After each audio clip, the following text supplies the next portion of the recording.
held captive and they live to tell about it. The images tough to stomach.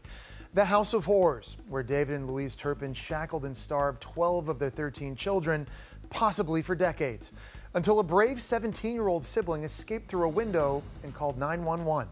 Miraculously, they all survived.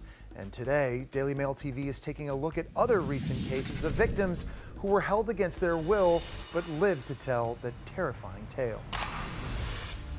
She had to sleep on that mattress, that dirty, rotten mattress.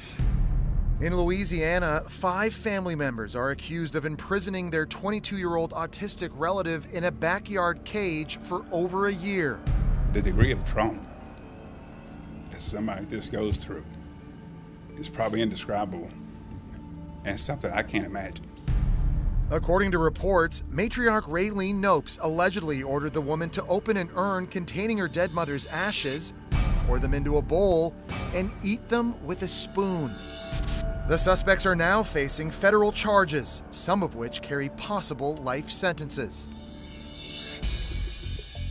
In Oklahoma, a 15-year-old boy was allegedly forced to live in a barn with farm animals and eat sticks, leaves, and grass to survive. When they found him, investigators say the unidentified teen weighed 80 pounds, had several broken bones, and shotgun pellets in his legs. The boy's father, Jimmy Jones, stepmother Amy, and 2 adult siblings were charged with felony child abuse and neglect and are facing life in prison. And in the UK, these are chilling images from inside the dungeon-like attic where 50-year-old David Challoner held a 10-year-old girl captive while acting out his sadomasochistic fantasies.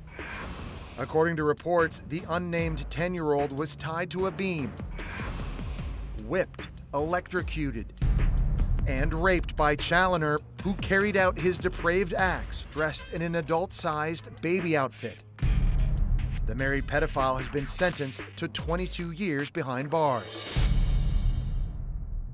And joining us now is CrimeOnline.com's Nancy Grace. Nancy, how does someone explain committing such atrocities on loved ones?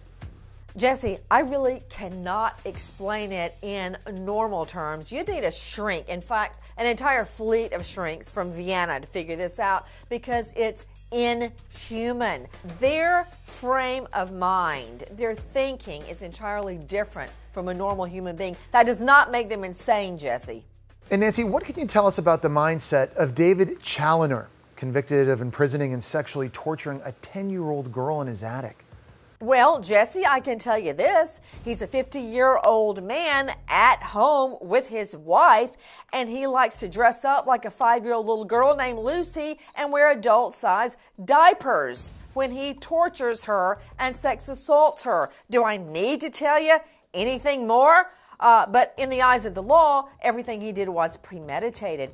As always, Nancy, thank you so much for sharing your insight into these tragic cases.